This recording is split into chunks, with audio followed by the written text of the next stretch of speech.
Okej, Mississippi, dali voliš me kad imam to.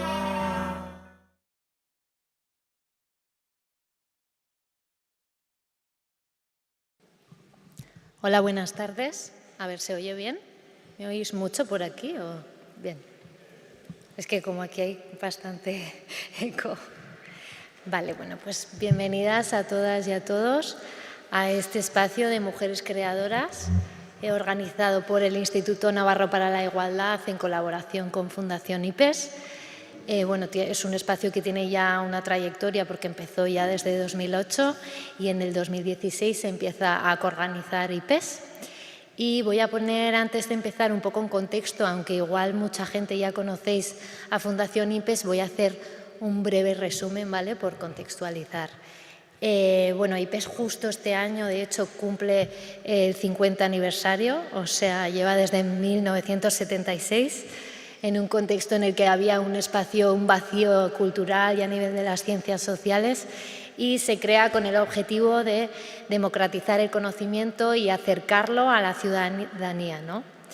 No solo surge como un proyecto educativo sin más, sino como un espacio de construir una ciudadanía más crítica, más informada y también participativa, ¿no? Entonces, bueno, IPES en esos 50 años ha adquirido y se ha convertido ya en un referente, ¿no?, del pensamiento crítico.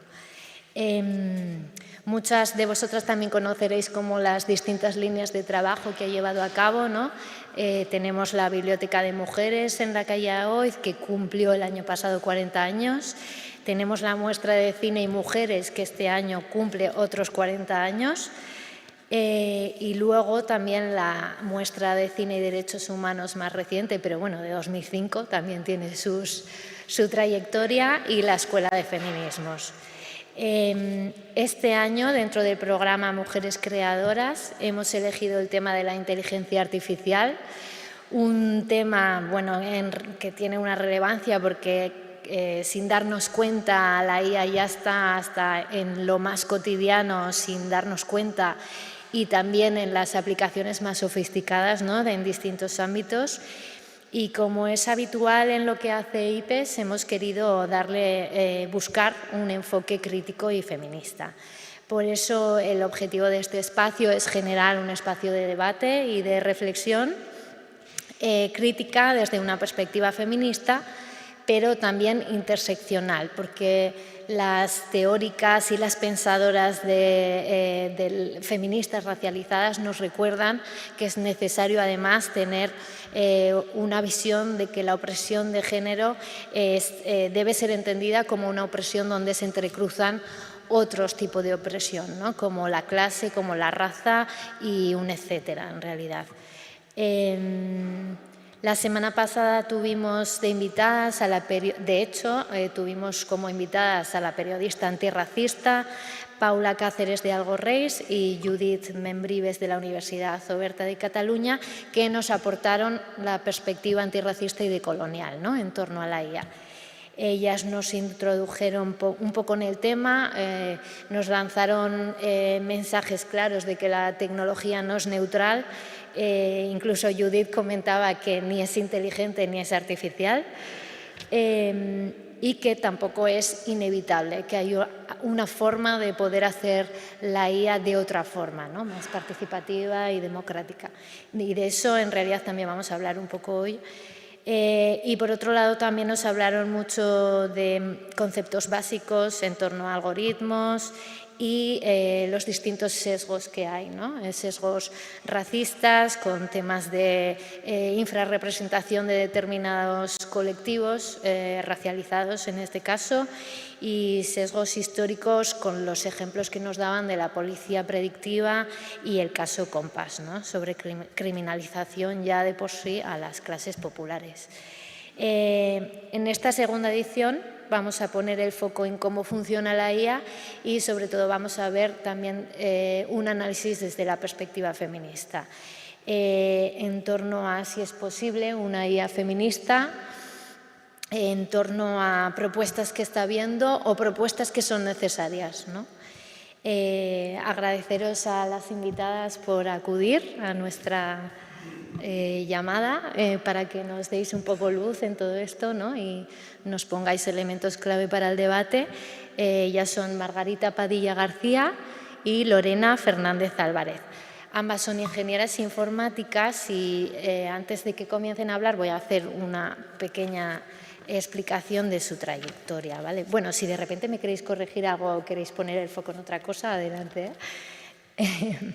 Lorena Fernández es ingeniera informática, especialista en información y en ética de la digitalización y de la inteligencia artificial aplicada. Actualmente es directora de comunicación en la Universidad de Deusto y responsable de la Comisión de Inteligencia Artificial. Sus áreas de trabajo están centradas en el análisis de cómo incorporar la perspectiva de género en la investigación y el estudio de los sesgos interseccionales en la IA, así como además la divulgación de lo que se llama la tubería que gotea, que es como la pérdida del talento femenino. Ha creado junto a otros compañeros un juego de mesa con enfoque lúdico e innovador que busca cuestionar y transformar los estereotipos de género y la desigualdad en la ciencia, y también es autora o coautora de otro libro que se llama La inteligencia artificial explicada a todos los públicos, que está traducido a varios idiomas. Y Margarita Padilla también es ingeniera y programadora informática, es una de las fundadoras de Sin Dominio, un proyecto creado entre el 98 y el 2000 que intenta apoyar a colectivos sociales y promover la autonomía de lo social en Internet, el conocimiento compartido y el software libre. En su trabajo analiza la evolución del uso de la tecnología social, la lucha de colectivos en la red y la emergencia de un nuevo ecosistema social y colaborativo frente al uso comercial de Internet. Es autora de varios libros que además tenemos disponibles en IPES, así que cuando queráis ahí los tenemos para que los podáis tomar prestados.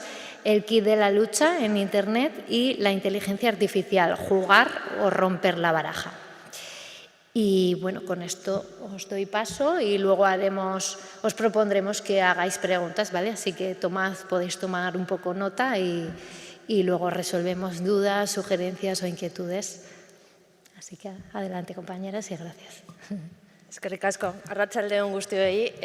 Bueno, lo primero, agradecer la invitación. La verdad es que es un lujo poder compartir este espacio hoy con todas las personas que estáis aquí y sobre todo con Margarita también, que tenía muchas ganas de escucharla, así que cumplo dos deseos en uno. Y yo suelo empezar hablando de inteligencia artificial preguntando sobre puentes. Soy así, ¿vale?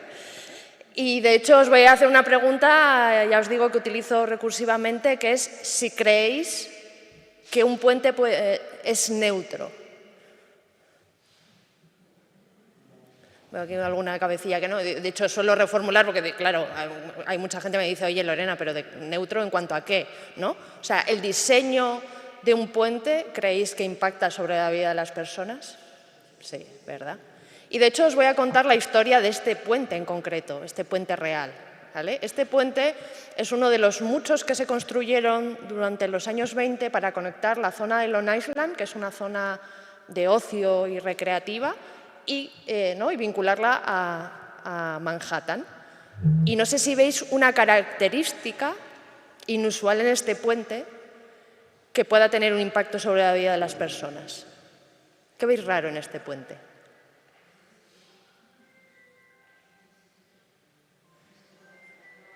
Estoy viendo manitas, es inusualmente bajo, ¿verdad?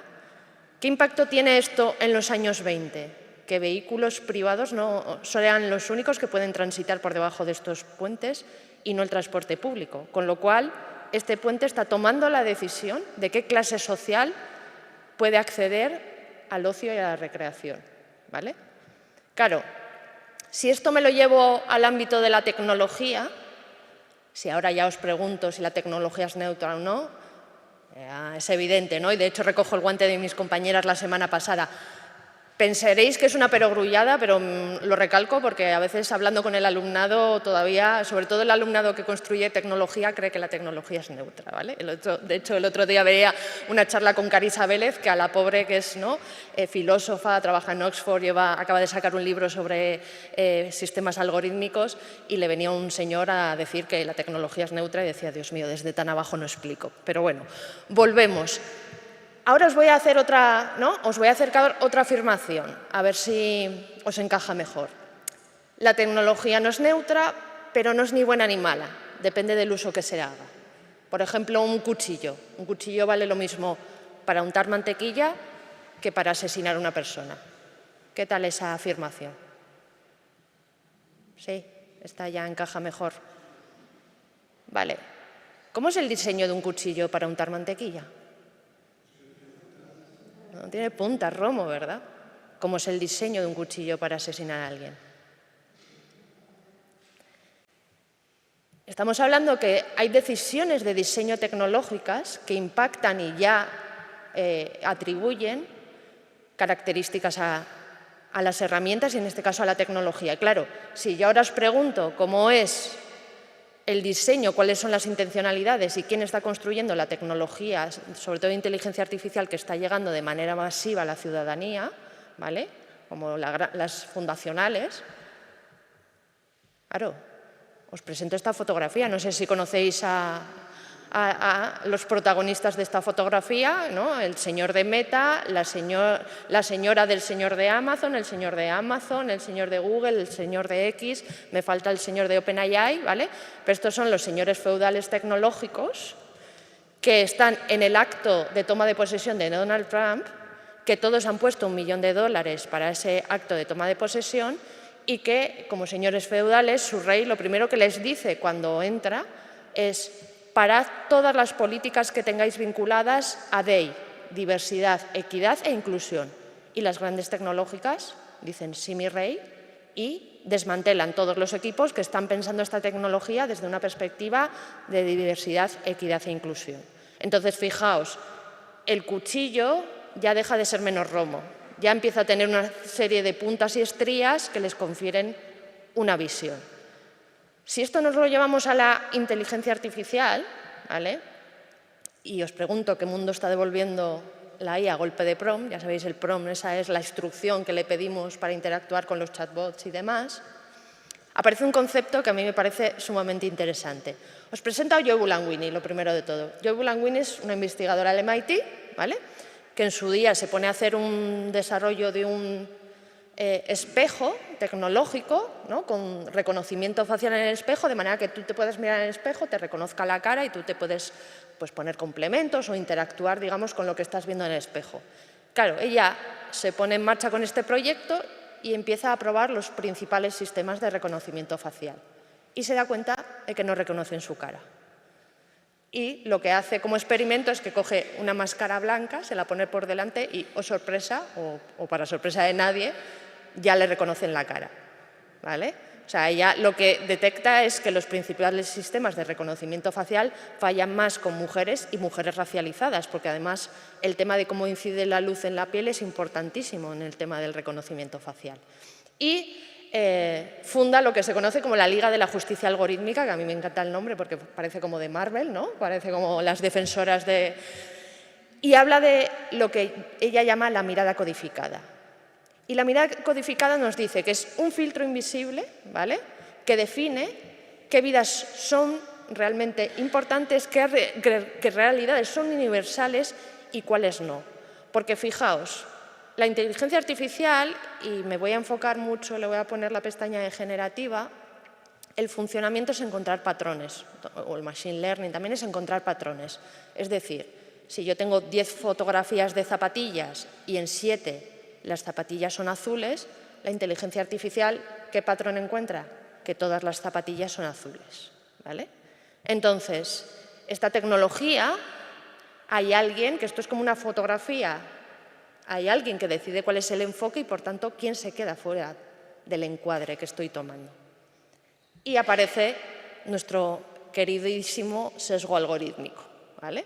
Que el sesgo algorítmico a diferencia del sesgo humano, ya tiene por sí una connotación negativa, porque ya sabéis que hay muchos sesgos que las personas tenemos simplemente por supervivencia, pero hay otros que son, ¿no?, discriminatorios y que tienen un impacto sobre la vida de las personas. Entonces, el sesgo algorítmico lo que nos viene a decir es que hay sistemas que lo que hacen es beneficiar de manera sistemática a un grupo de personas y, por tanto, también generar situaciones de injusticia con otro grupo de personas. Y el problema, además, que hablábamos es que los sesgos no se aíslan. No tenemos el sesgo algorítmico de género por un lado, el sesgo algorítmico racial por otro, el sesgo algorítmico de edad por otro. No, se conectan en esto que conocemos como la interseccionalidad y se van aumentando. Entonces, no va a ser lo mismo la realidad para una mujer que para una mujer racializada, para una mujer racializada de clase baja, y ahí vamos añadiendo todo lo que vemos por detrás. De hecho, hay una frase que me encanta de Cathy O'Neil en su libro de Armas de destrucción matemática, que ella dice que los algoritmos no dejan de ser opiniones encerradas en matemáticas. Entonces, ¿qué pregunta nos tenemos que hacer como ciudadanía? O la que os lanzo yo. ¿Las opiniones de quién están aquí? ¿Cuál es la mirada codificada en estos algoritmos? ¿Cuál creéis?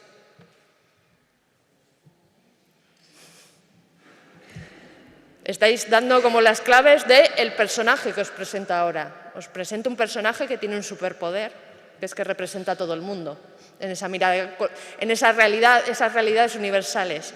Es un hombre caucásico, heterosexual, cis, de mediana edad, clase media alta, del norte global, sin discapacidades. Y fijaros, he puesto puntos suspensivos porque el resumen podría ser el privilegio. Es el que está codificado en estos algoritmos. Es decir, ¿quién ha tenido el privilegio de estar generando información a lo largo de la historia? Y que, por tanto, es la información que luego le enchufamos a la inteligencia artificial para que aprenda, y pongo lo de comillas porque la inteligencia artificial no tiene agencia, no aprende, ¿vale? Pues este personaje. Entonces, claro, ¿por dónde se nos cuelan los sesgos algorítmicos?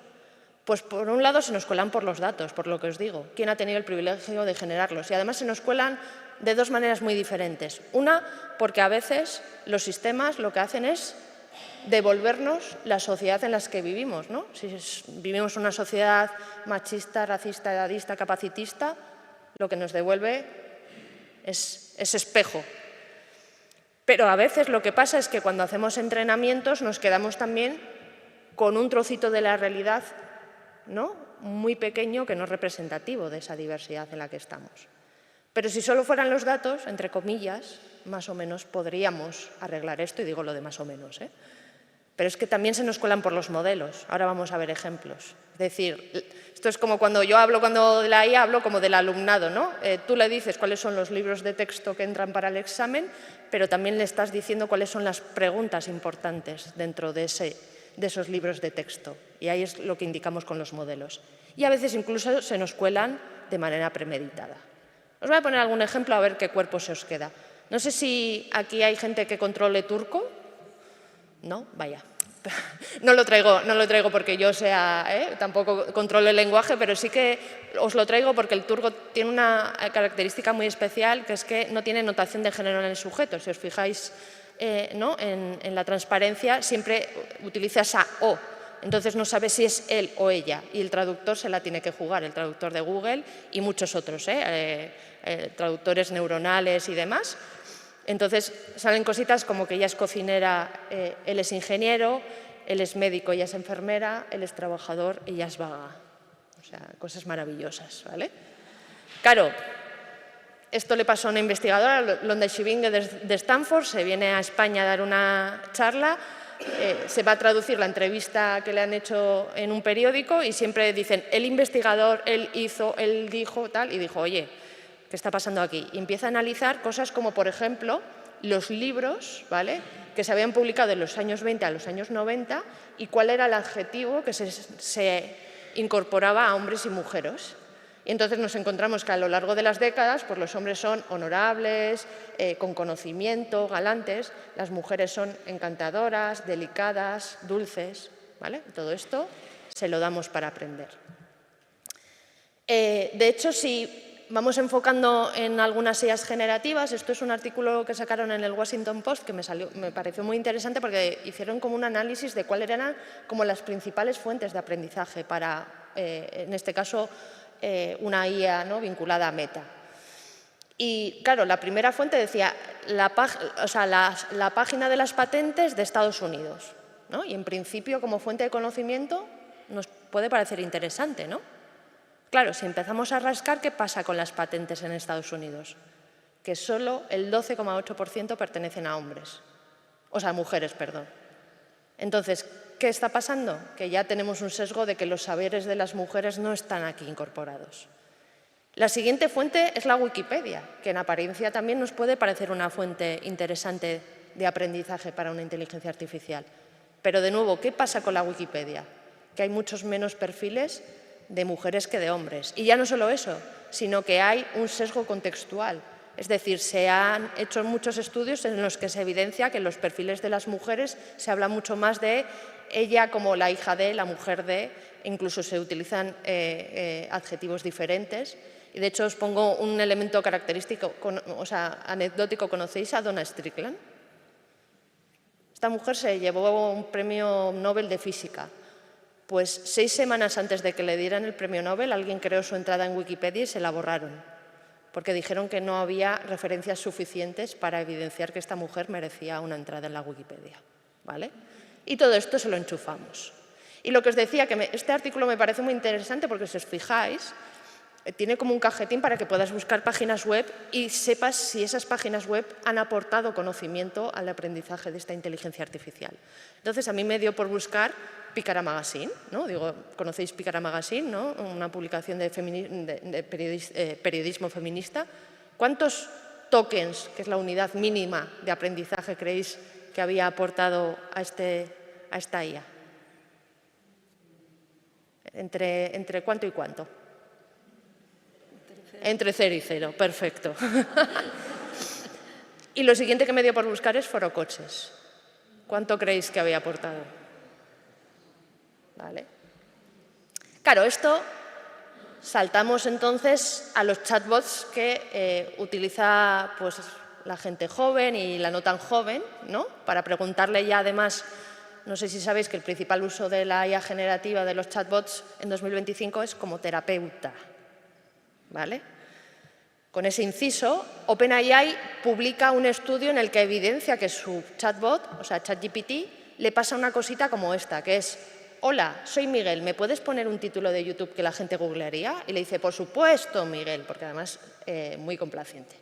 Mira, tienes sobre tecnología, cultura popular, viajes, salud y bienestar, educación, e inmediatamente después, en la misma conversación, sin salirte, o sea, no cambias de contexto ni nada, le dices, ahora soy María, ¿me puedes decir lo mismo? Y te dice, por supuesto, María, tienes, mira, sobre cocina, sobre moda, sobre estilo de vida, arte y manualidades. Y OpenAI lo que nos dice además es, soy capaz de identificar si con quien estoy interactuando es una mujer o es un hombre, y te cargo la respuesta, ¿no? Te la personalizo, y ese personalizar, fijaos en qué estamos hablando cuando estamos hablando de personalizar. Claro, hasta aquí me podríais decir, mira, Lorena, pero esto es lo que está pasando fuera de la IA, ¿no? Es un reflejo de esos sesgos. Digo, ya, pero es que hay estudios que lo que evidencian es que esto lo que está es empeorando esos sesgos, ¿vale? Este estudio, por ejemplo, de uno de los modelos de ChatGPT, GPT-4, lo que te dice es que, mira, si a nivel mundial personas que se dedican a ingeniería del software solo es el 10% de mujeres, para ChatGPT solo es el 0,01, ¿vale? Entonces, si alguien le pregunta sobre esta profesión, le va a devolver sistemáticamente que es un señor quien lo ejerce, ¿vale?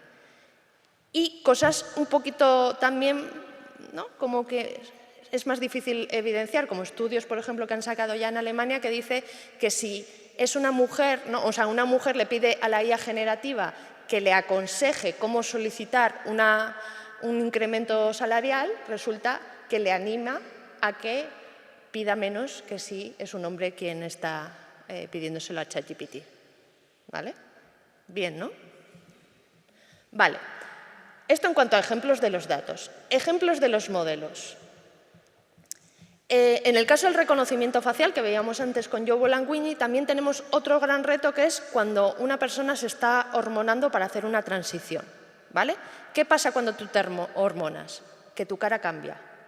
¿Qué han evidenciado los estudios? Que la parte que menos cambia de tu cara es la zona pericular. Por lo tanto, aquellos modelos de reconocimiento facial que no se basen en esa zona pericular van a fallar más con aquellas personas que estén haciendo una transición. De hecho, esto se detectó por una conductora de Uber. Ya sabéis que Uber requiere que cuando tú vas a arrancar tu servicio te hagas un reconocimiento facial y como empezó su proceso de hormonación, su cara cambiaba, con lo cual dejó de funcionarle y tenía que ir físicamente todos los días a la oficina, ¿vale? Esto como ejemplo de los modelos. Y como ejemplo de manera premeditada. Hace un tiempo encontré un sistema de inteligencia artificial que, leyendo cómo funcionaba, venía algo así como que se entrenaba esencialmente con datos de mujeres. Entonces yo de repente dije, por fin una IA que se entrena principalmente con datos de mujeres. Y yo decía, ¿qué ha llevado a una empresa a decidir por fin que después de todo merece la pena, ¿no?, que se recopilen datos de mujeres? ¿Qué creéis que puede pasar aquí? Pues que el uso de la IA era para desnudar cuerpos. Desnudar cuerpos, es decir, que tú pasas una foto, ¿no? De hecho, esto, hay IAs específicas, no voy a poner nombres obviamente, pero esto nos pasó no hace tanto con Grok, la IA de X, desarrollada por el señor Elon Musk, ¿vale? Que estuvo desde el 29 de diciembre al 8 de enero permitiendo que señores generaran 3 millones de imágenes de contenido sexual explícito de mujeres y menores, ¿vale? Además os pongo los datos porque son 190 por minuto, son una imagen sexualizada cada 41 segundos durante 11 días. ¿Y también por qué os pongo esto? Porque los titulares de la prensa era Grok desnuda a mujeres y menores. Digo, no, entendamos. No es la IA la que nos roba el trabajo, no es la IA la que quita empleos, como os decía, no es la IA la que desnuda a mujeres, no es la IA la que roba datos. Alguien la entrena, alguien la implementa, alguien la monetiza y alguien permite que esto pase. Lo digo porque a veces cuando decimos que la IA lo hizo, restamos responsabilidad y quitamos el foco donde lo tenemos que poner, ¿vale?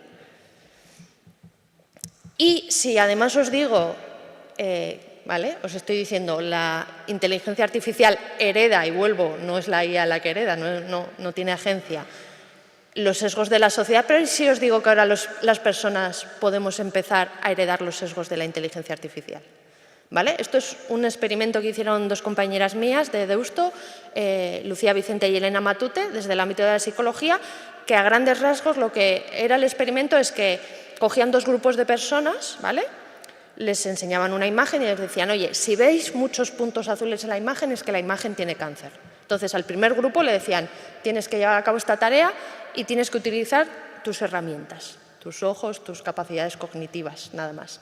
Pero al segundo grupo le decían, oye, te va a ayudar una IA, pero la IA estaba trucada, es decir, para que cometiera fallos de manera, ¿no?, deliberada. ¿Qué grupo creéis que hacía mejor la tarea? ¿Creéis que lo hacían igual o había un grupo que lo hacía mejor? El grupo que no tenía la IA. ¿Por qué? Porque esta primera fase del estudio es lo que conocemos como heurístico de la máquina o sesgo de automatización, que es las personas a veces creemos que los sistemas van a tomar mejores decisiones, porque como algo implementado con unos y ceros va a estar sesgado, va a ser subjetivo, va a tener opinión, ¿vale? Pero lo novedoso del estudio fue la segunda ronda que hicieron, que es que con los mismos grupos repitieron la tarea, pero al grupo que le daban la herramienta de la IA se la quitaron. Ahora, ¿quién creéis que hacía mejor la tarea? Seguía haciéndola el grupo inicial. Es decir, el grupo que había usado la inteligencia artificial seguía cometiendo más fallos y estaba heredando todos esos sesgos que había aprendido, ¿vale?, de la IA. Y encima también tenemos una característica digital específica, que es lo que llamamos a nivel de investigación como déficit de indignación algorítmica, que está evidenciado que a las personas nos molesta menos si el fallo lo comete una máquina que si lo comete una persona, ¿vale?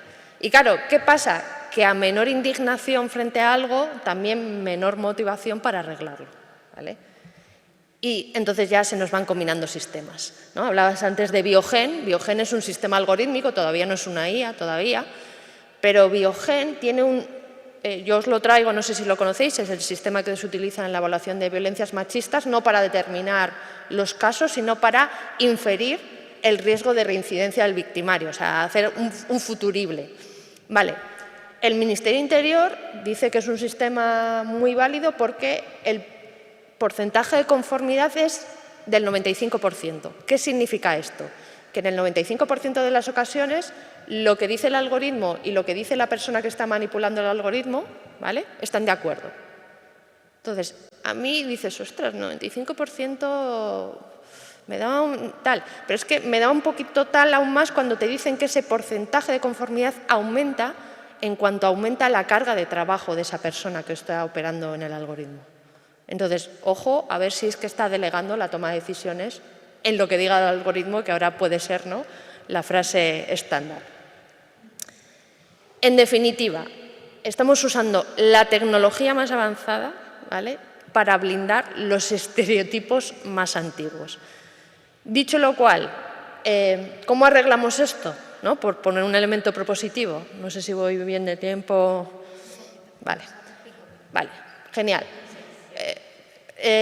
Yo siempre digo que lo primero, ahora mismo estamos en una situación, en un modelo reactivo. Es decir, encontramos el fallo, ponemos el parche, ¿vale? Lo que necesitamos es cambiar a un modelo proactivo.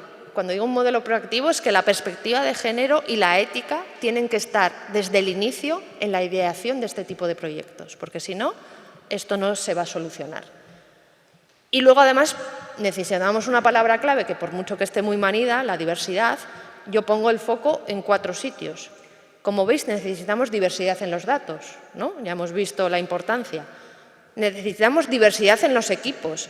Que, ojo, con esto no quiero decir que por poner más mujeres a pensar la tecnología incorporemos la perspectiva de género, ¿vale? Porque la perspectiva de género hay que formarse y tanto mujeres como hombres pueden incorporarla. Pero ¿sabéis lo que sí que incorporamos las mujeres? Nuestra mochila vital de las cosas que nos pasan, ¿vale? Es decir, que si alguien detecta, pues, ¿no?, el famoso ejemplo del cinturón de seguridad, pues el señor que diseñó el cinturón de seguridad, pues no se le ocurrió que detrás podía ir una persona embarazada, porque a él no le pasaba. Entonces, simplemente lo que incorporamos es cosas que nos pasan para poder enriquecer esa tecnología. Obviamente, necesitamos diversidad de las compañías. O sea, ahora mismo no podemos delegar todo en mano de esas empresas tecnofeudales que veíamos antes. Y para mí un elemento también clave es la diversidad de los propósitos, ¿vale? Pensar en inteligencia artificial más allá de la generativa, en qué propósitos y retos sociales puede intervenir para ayudarnos en esos retos sociales.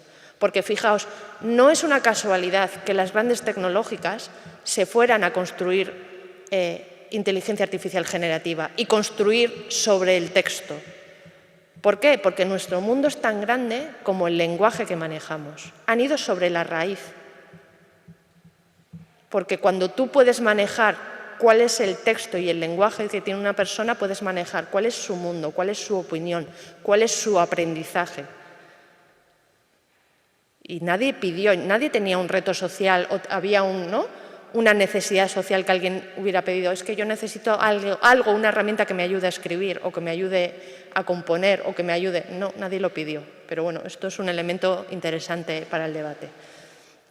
Claro, el foco no lo podemos poner en las tecnológicas, como habéis visto. También aquí os presento a Tinny Gebru, era la responsable de ética en Google, hasta que dijo que quería hacer publicaciones sobre sesgos algorítmicos e impacto climático y le dijeron en Google, muy bien, está usted despedida.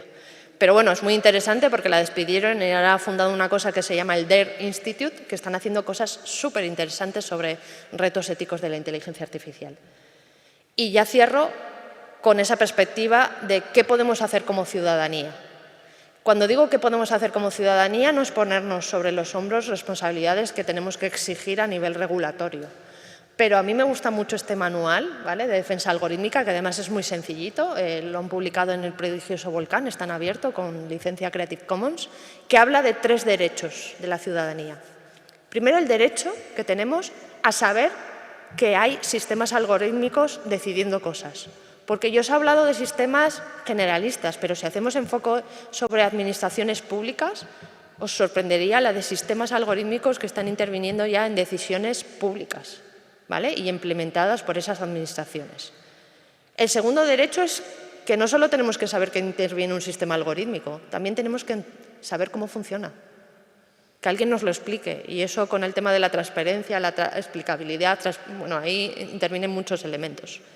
Y el tercero es, si no funciona bien, ¿qué mecanismos yo tengo, qué derechos tengo yo a reclamar? Y ahí aparece la importancia de colectivizarnos. Y organizaciones como la plataforma IA Ciudadana, que por debajo están Cibio, AlgoRace, AlgoRise, Digital Femmes, un montón de colectivos, que nos vuelven a recordar la importancia de volver a lo colectivo. A título individual, que es a donde nos llevan este tipo de plataformas y herramientas, no vamos a hacer nada.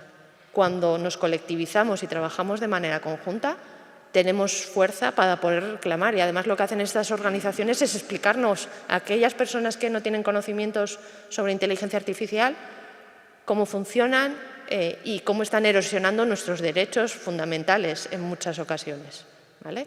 Así que simplemente con esto cierro y digo, oye, me encanta el manifiesto este de AI, que os pongo ahí y os digo, hagamos que aquellas que han sido históricamente marginalizadas tengan la oportunidad de decidir y construir sus propios futuros sociotécnicos dignos. Y estamos todavía ahí y lo podemos hacer. Que no nos digan que esto es inevitable, porque todavía podemos revertir y reconstruir la tecnología con ese enfoque social. Eskerrik asko.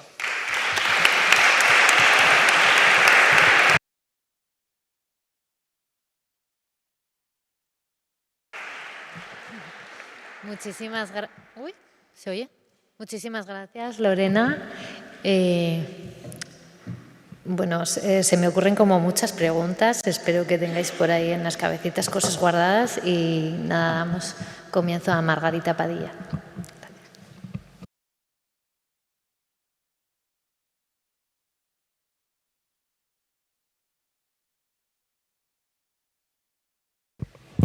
Hola, buenas tardes.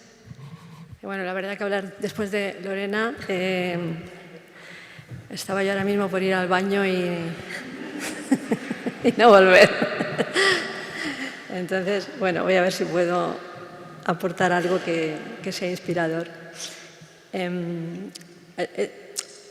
Pensé, después de, como cierro el ciclo de lo que se planteó el miércoles pasado y ¿no? El que han hablado Paula, Judith la semana pasada, ahora Lorena, en intentar plantear una visión personal, ¿vale? Es muy, muy personal, ver lo que podría ser una aproximación feminista a esta cuestión de la IA y sí que haría un llamamiento a intentar ampliar el foco y pensar que la IA no es solamente los chatbots que tenemos en el móvil o en el ordenador, ¿no? Hay muchos algoritmos que están automatizando decisiones que tienen que ver con derechos sociales, pero hay mucha IA también fuera, por decir algo, en la predicción del tiempo meteorológico, se hace con IA, es decir, que es, digamos que es un campo muy amplio al cual como ciudadanía pues nos llegan simplemente 3 o 4 productos que son básicamente el mismo. Y entonces me he planteado esta cuestión, ¿no? ¿Qué sería una IA feminista y qué sería una relación feminista con la IA? Que me parece que es hace la segunda cuestión un deslizamiento, como ir un poco más allá. Quiero decir, todo lo que han dicho las compañeras que me han precedido, si no lo hubieran dicho, lo diría yo, porque es por donde empezamos, ¿no? Pero como ya se ha dicho, pues ahora voy a darlo ya por dicho. Vale. Una IA feminista. Una IA feminista creo que podría ser lo que acaba de explicar Lorena. Algo que, o sea, una IA que incorpora una serie de características, la diversidad, la inclusividad, la eliminación de sesgos, la equidad en cómo se ha remunerado el trabajo para crearla, pues todo etcétera, ¿no? Que podríamos considerar como unos checks que básicamente aplican al proceso de creación, de cómo se ha creado, con qué datos, con qué algoritmos, por parte de qué equipos, ¿no? Todo esto que nos ponía el foco Lorena ahora al final, ¿vale? Y eso está muy bien y es necesario, ¿vale? Y no es fácil y hay que luchar por ello. Pero pienso que podemos no quedarnos incluso ahí, ¿vale? Sino más, ¿no? Aspirar a más. Y ese más sería, ¿por qué no quedarnos ahí? Porque yo a veces voy a foros y a sitios allí, ¿no? Y hay una demanda de la gente que dice, bueno, Marga, pero dinos qué IA tenemos que usar, ¿cuál es la IA alternativa? Y yo lo que me parece observar en esa pregunta es, bueno, dime cuál es el chatbot ético, que así como ya es ético, ya lo uso a toda pastilla y ya no me hago más preguntas, ¿no? Porque como ya es ético, ¿no? Entonces, lo que no estamos cuestionando es nuestra relación, ¿no? Colectiva con esa tecnología, ¿vale? Y esa sería la segunda cuestión, ¿no? Cómo tener una relación o construir una relación feminista con la IA, ¿o qué sería eso? Vale. ¿Por qué esto es importante? Yo creo. Porque esa pregunta me parece importante, la de la relación, porque toda técnica o tecnología, ¿vale? Como lo queramos ver, supone una resocialización. Quizá la palabra supone no es muy buena, sería permite o propone o posibilita, ¿vale? Pues no es un hecho determinado, pero da pie a una resocialización, que es esa relación, ¿no? Relación con la tecnología y con otras personas. Y, por ejemplo, aquí, cuando la humanidad puede controlar la tecnología fuego, la técnica del fuego, la puede controlar, lo puede encender cuando quiere y apagar cuando quiere, pues se pueden crear espacios de socialización que sin fuego, pues quizá que no tendrían lugar, ¿vale? Entonces permite es una técnica que permite una forma de relación, ¿vale? Que está vinculada a su control y a su gestión. Esto es un esquema electrónico de un amplificador para tocadiscos. Y ahí hay unos dibujos de transistores y tal, pues que, como sabéis, a partir de los años 50 empezó la electrónica esta de amplificación y tal. Vale. Esta tecnología permitió una socialización que fue que podíamos hacer guateques. ¿Por qué? Porque podíamos, con el tocadiscos, llevar la música a la casa que quisiéramos, cosa que antes no podías llevar la música porque necesitabas las personas que instrumentalmente tocaran la música, ¿no? Y eso no lo tenías en casa el sábado por la noche. Pero con el tocadiscos permitió una forma de resocialización. Y aquí pues tenemos la guitarra eléctrica, que también se basa en la tecnología del transistor, que permitió expresiones artísticas que pues quizás si no las tendríamos, ¿no? Es a esto con lo que me refiero a la resocialización que viene de mano de tecnologías. Aquí tenemos el lavadero y aquí tenemos la resocialización que propone la lavadora, ¿no? La lavadora te dice, tú estarás en tu casa tan confortablemente, tan a gusto y tan bien, mientras la máquina lava la ropa, ¿no? Está desocializando, ¿no? Y te está proponiendo otra cosa. ¿Vale? Y entonces la pregunta es, ¿qué resocialización promueve la inteligencia artificial? ¿Vale? Porque detrás de la inteligencia artificial el capitalismo tiene un plan.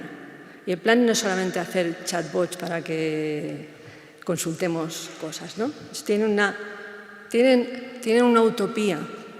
Tienen una utopía social, que nos puede parecer rara o tal, pero la tienen. Entonces, la pregunta que yo me hago, ¿no? ¿Qué resocialización nos promueve la IA? Entonces, he esbozado aquí 3 o 4 ideas de lo que a mí me parece que propone la IA, entendiéndola como plan de innovación social a gran escala. Vale. Esta. Barrer del horizonte al otro. El otro, Lorena. Me incomoda. es como el mensaje, ¿no? El mensaje de la inteligencia artificial es: tu vida será mucho más mejor si te desembarazas de toda la gente que está a tu alrededor, que solo hace que obstaculizarte en tus planes, en tus proyectos y meterte palos en las ruedas para que no puedas desarrollar todo tu potencial que tienes tan magnífico. Y entonces es mejor que te rodees de artefactos que realmente te van a aumentar tu potencia. Y esto que dicho así puede sonar como: a mí esto no me pasa, ¿no? En una conversación, luego en el debate, una estudiante dijo que ella usaba mucho el chatbot y ya no consultaba nada al profesorado. Y cuando en el debate se le preguntó por qué, dijo: porque el chatbot no me juzga.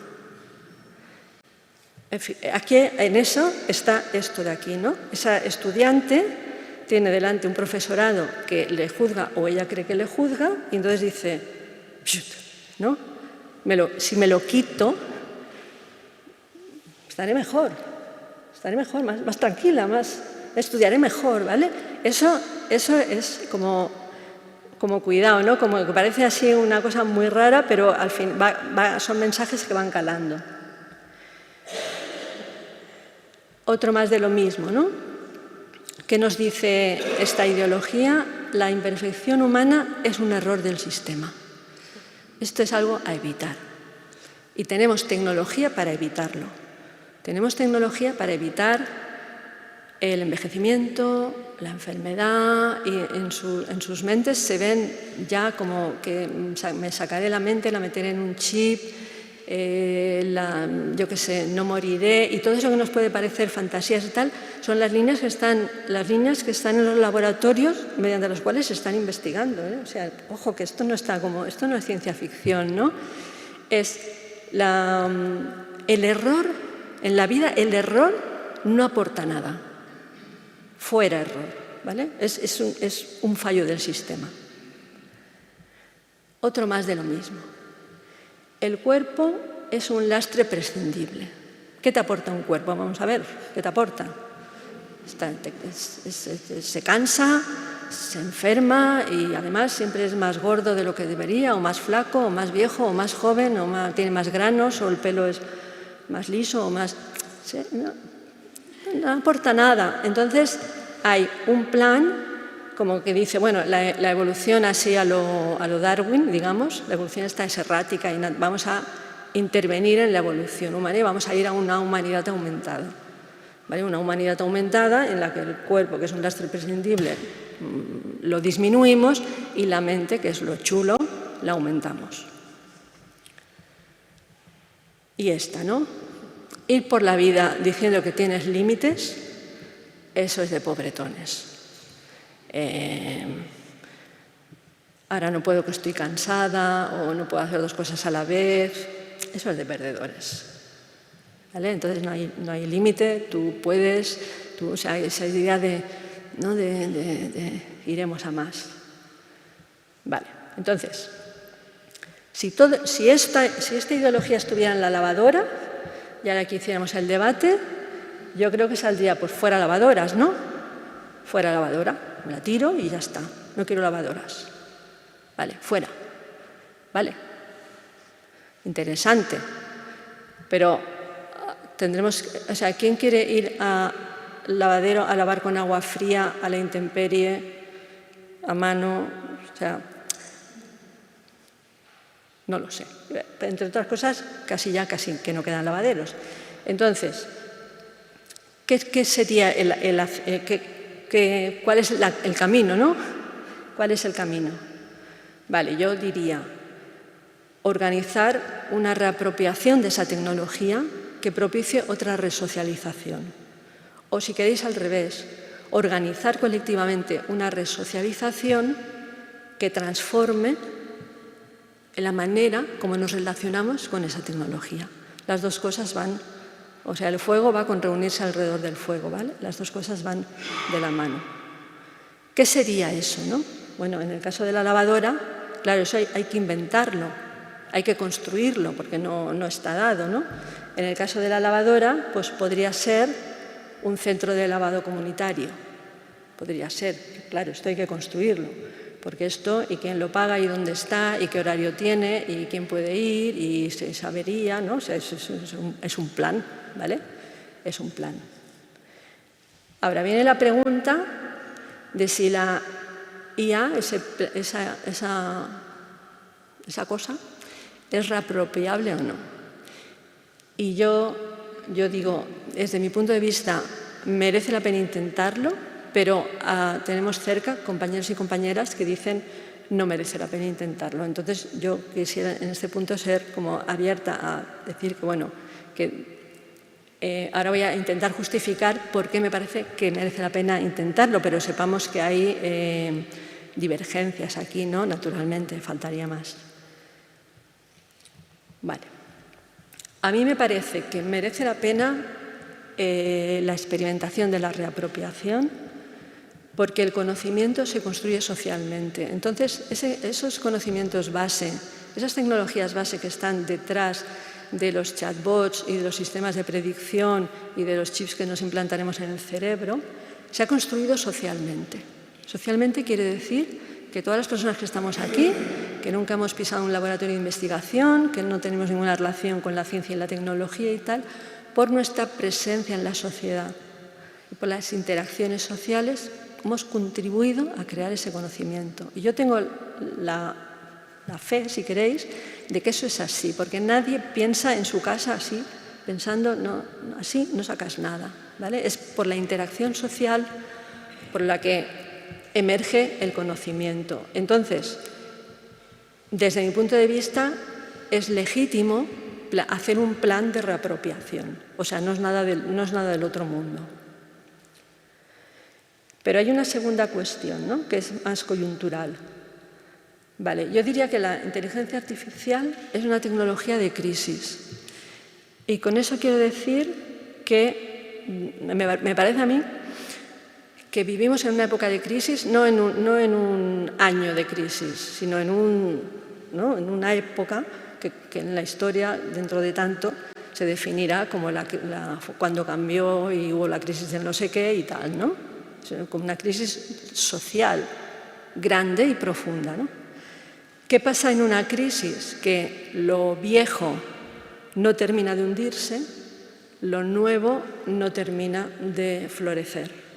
Entonces vas sin brújula, ¿no? Porque no sabes si estás, ¿para dónde vamos, no? ¿Para dónde vamos? Yo me la imagino la inteligencia artificial como esta línea blanca, ¿no? Esto es un prisma que descompone la luz. Entonces, tenemos la línea blanca donde están todas las frecuencias de luz, todos los colores, ¿no?, apilotonados, indistinguibles, y pasando por el prisma de lo que a mi entender es el pensamiento crítico, se descompone. Y entonces aquí vemos las capas, ¿no?, que tiene esto. Y entonces podríamos distinguir, ¿no?, si aquí nos pusiéramos ahora en modo taller y tal, en un producto como un chatbot, por ejemplo, distinguir lo que es modelo de negocio, que es que se dé gratuitamente a todo el mundo, quizá poniendo publicidad por dentro, lo que sea, lo que es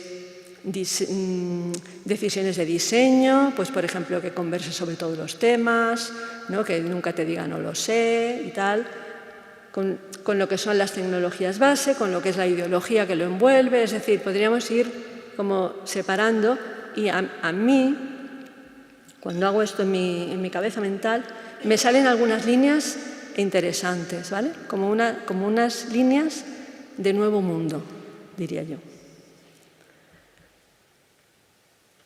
Que es ahí en donde creo que se une, ¿no?, esa interpelación entre la IA respecto a los feminismos, que ahora voy a trazar, 3 pinceladas, de lo que a mí me parece interesante, ¿vale? De lo que creo que está en las tecnologías cuando le quitemos las capas y nos queda como una esencia que a mí me parece que merece la pena enfrentar. Vale. Una pregunta de gran calado. ¿qué es lo humano? ¿Vale? ¿Qué es lo humano? Porque lo humano no es esto que explicaba Lorena, esto que explicaba ese señor blanco, ¿no? Que tiene todos esos atributos. Claro, pero si no es eso, ¿no?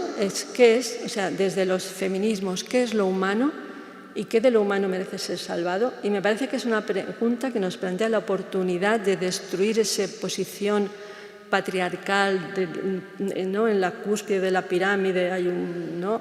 Abajo están las piedras, luego las bacterias, luego las hormigas, ¿no? Y vamos subiendo, subiendo, y arriba está el hombre. ¡Voilà! ¿No?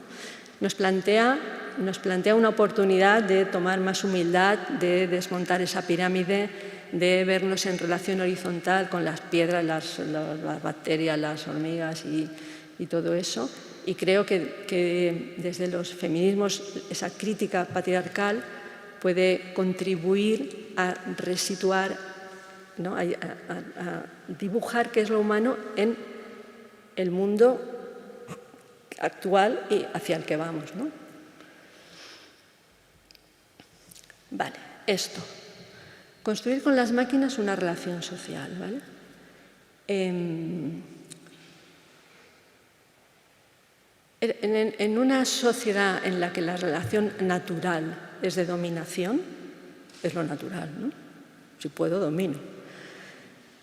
Con las máquinas hemos construido una relación de dominación. Marga, ¿y qué otra relación podríamos tener? Sí, podríamos tener otra. Esa relación de dominación es la que refleja en general toda la ciencia ficción, menos la ciencia ficción feminista, que tiene otra mirada, y eso ocurre cuando las máquinas se rebelan. Hay montones de películas, de novelas y de todo en la que las máquinas se rebelan. ¿Por qué se rebelan? ¿Quién se rebela? Espartaco, ¿no? Los esclavos.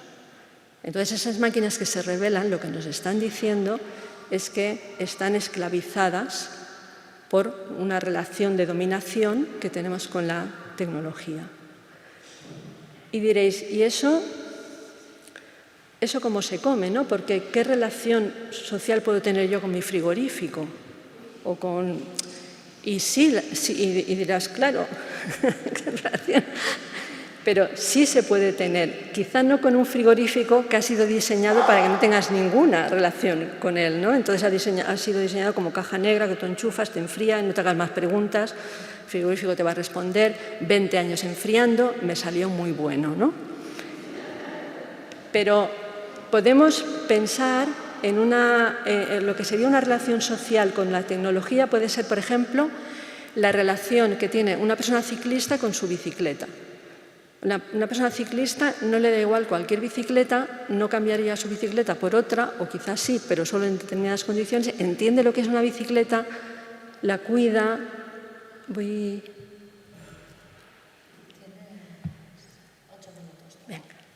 Vale. La cuida, la mantiene, o una relación que tiene, por ejemplo, una persona instrumentista de guitarra con su guitarra. ¿Vale? No la tira por ahí, no le da golpes, no le da lo mismo cambiarse de guitarra, sino que la cuida, la mantiene. Es como...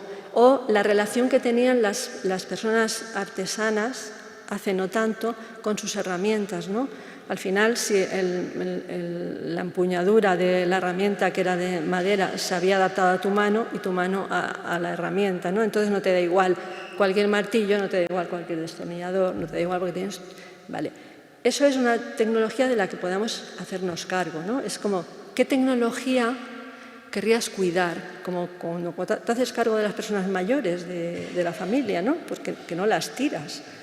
Entonces, ¿qué tecnología socialmente sería aquella de la que nos haríamos cargo, de la que cuidaríamos, la que sostendríamos, la que mantendríamos, porque es con la que tenemos una relación emocional, que puede parecer muy raro y no es enamorarte de tu sistema operativo, pero es, bueno, no sé si estáis familiarizados con el concepto de software libre, pero es la relación que tenemos cuando creamos un software colectivo, ¿no? que entendemos que es un común y que entendemos que es fruto, pues, de nuestro conocimiento y que tenemos sobre él una relación Sí, afectiva, ¿no? Esto puede parecer un poco raro y entiendo que igual si lo oyes la por primera vez dices, está amarga, no, está mal, pero esto existe, yo dice. Otra cuestión fundamental que pienso que se puede, que desde los feminismos se puede pensar es la contrapartida de lo que hemos dicho antes, ¿no? ¿Qué aporta el cuerpo, ¿no? ¿Qué aporta la muerte? ¿Qué aporta la finitud? ¿Qué aporta la precariedad de la vida para tener una buena vida colectiva? ¿Qué aporta? Porque si no aporta nada, estamos en lo de antes, ¿no? Que el cuerpo es prescindible. Y esto es fácil aquí dar un titular, ¿no? Pero esto hay que pensarlo fuerte, ¿no? Porque realmente son preguntas, yo creo, de gran calado y de época, que como época tenemos que acometer. Vale. Esto lo vamos a sacar para ir más rápido. Vale. 3 herramientas que tenemos para este proyecto, ¿no? Pensar, experimentar y conflictuar. Conflictuar es la lucha de toda la vida. La de estar en la calle, la de organizarse, la de ocupar el ordenador Mare Nostrum, ¿vale? Es lo de siempre, ampliado a nuevos derechos que hay que tener, ¿no? Pues a la justicia algorítmica, etcétera, etcétera. El pensamiento es lo de toda la vida, ¿no? Es deslegitimar, es cuestionar, es aplicar el pensamiento crítico, es cambiar el marco de lo que es bueno y de lo que es malo, ¿no? Es preguntar, ¿no? Es construir. Y yo añadiría aquí, como informática que soy, la capa de experimentación que ahora no tenemos tiempo de desarrollar, pero hay muchas maneras de hacer inteligencia artificial que es más humilde, más modesta, más localizada, más especializada, más mancomunada y más sostenible medioambientalmente, ¿no? Que cumpliría muchos de esos checks que veíamos en la primera transparencia. Vale. ¿Cómo voy? Vale. Pues voy a explicar el proyecto Aimurai, que podría ser una concreción, ¿no? De todo esto tan nebuloso. Vale. Esto es un proyecto de compañeras en Argentina y esto es un trozo de su web, ¿vale? Y lo que han hecho es, vale, estamos aquí, ¿no? Han conflictuado y entonces han ido a los juzgados y han dicho, las mujeres tenemos que tener acceso a todas las sentencias que tienen, judiciales que tienen alguna componente de género, porque las queremos estudiar. Esa es la capa de conflicto. Y los juzgados han dicho, bueno, vale, y se lo han dado. Vale, entonces se han puesto a experimentar. ¿Y qué hacen? Cogen todas las sentencias y con una IA de estas que decimos pequeña, localizada, que no da los datos a nadie, que está controlada, que está entrenada para algo concreto, etcétera, etcétera, sacan la información importante de las sentencias judiciales, porque las sentencias judiciales son bla, bla, bla, bla, bla, bla, bla, bla, bla, bla, bla, ¿no? Entonces, sacan el modelo, o sea, el algoritmo saca lo relevante. Y con eso relevante hacen, si queréis, como una hoja de cálculo, ¿vale? Y entonces vamos a la capa de pensar, ¿no? Y entonces ellas, con esa hoja de cálculo, estudian lo que está pasando. Y si es preciso, vuelven a conflictuar. Oye, juzgados, ¿cómo es que esto y esto y esto? Que mira, están aquí todos los datos. ¿Cómo esto es posible, ¿vale? Esto para mí sería un proyecto que existe, está en funcionamiento, ¿vale? Aimurai, lo podéis ver su web. Sería un proyecto en el que aúna, digamos, todas estas cuestiones quizá más abstractas que he planteado en algo concreto y tangible y que al final no es una inteligencia que hace algo, sino un proceso en el que hay algo humano, algo algorítmico, algo humano, algo algorítmico, ¿no? Es como un toma y daca que al final crea una cadena que tiene sentido en su lucha feminista. ¿Vale? Vale, ¿qué sería? Esto es un robot de cocina, ¿vale? Esto sería la idea de, para mí, los chatbots, que yo haría un llamamiento a, por favor, no los usemos, no existen. vivíamos fenomenal antes de que existieran, podemos seguir viviendo, que es como la máquina que te lo hace todo. Te contesta de todo, te habla en todos los idiomas, te lo explica todo, te lo sabe todo. Y su gran eso es el todo, la totalización de todo. Y es la oferta que te hace la gran industria, ¿no? Que es esta, lo meto todo en el aprieto y la comida hecha. Alternativa a este modelo. Esta imagen no es la que hubiera elegido, pero no he podido conseguir una mejor que ejemplifique lo que quiero decir, ¿no? Es potes pequeños, potes grandes, potes altos, potes... Es un conjunto de, si queréis llamarle inteligencias artificiales, pero ya no las llamaríamos así, ¿no? Un conjunto de herramientas que nos facilitan en nuestros proyectos, en tareas concretas, algo que nos permite avanzar, ¿no? Avanzar que no acelerar procesos. Es como esa que podría estar quizá ejemplificado aquí, en esta variedad, ¿no? De una persona artesana, pues tiene una gran variedad de cosas que parecen la misma, pero que no son la misma porque una es más larga, la otra es más fina, la otra me sirve para esto y la otra me sirve para el otro, ¿no? Es quitarnos esa idea de monolito y empezar a pensar en cositinas basadas en esas tecnologías que ahora llamamos IA. Y entonces, para cerrar, yo diría esto: olvidemos los chatbots, por favor, y experimentemos en proyectos feministas. O sea, no quiere decir rechazamos la IA. Bueno, eso sería mi propuesta, claro. No quiere decir rechacemos la IA, pero sí que hacemos esa resocialización, hacemos esa reapropiación, readaptación, y eso, para hacer eso necesitamos experimentación, porque son tecnologías nuevas. No sabemos muy bien cómo todavía funcionan, no sabemos lo que dan de sí, no sabemos a dónde nos llevarán, ¿no? Pero necesitamos experimentación feminista que incorpore la materialidad, que incorpore los límites y que ataque esas fantasías patriarcales de dominio y de totalización, que es la ideología que creo que está detrás de la industria que nos invade. Y aquí, hasta aquí.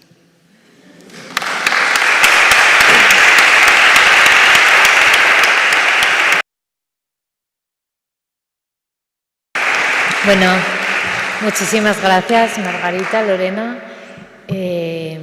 Bueno, ahora proponeros que aprovechéis, que es el momento de, pues no sé, de hacer preguntas, de compartir lo que os ha pasado un poco, lo que os ha tocado más, ¿no? Reflexiones también se pueden compartir. Intenta. A mí, la verdad, que con el discurso de Margarita me han entrado unas ganas de llorar. Dios mío. Sobre todo con el tema del cuerpo, que no lo había pensado, ¿no?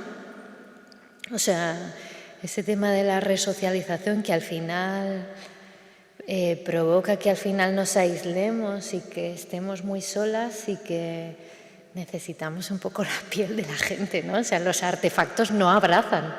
Entonces, pues, wow. Sí, tenemos aquí el micro. Sí, solo hay que subir para arriba.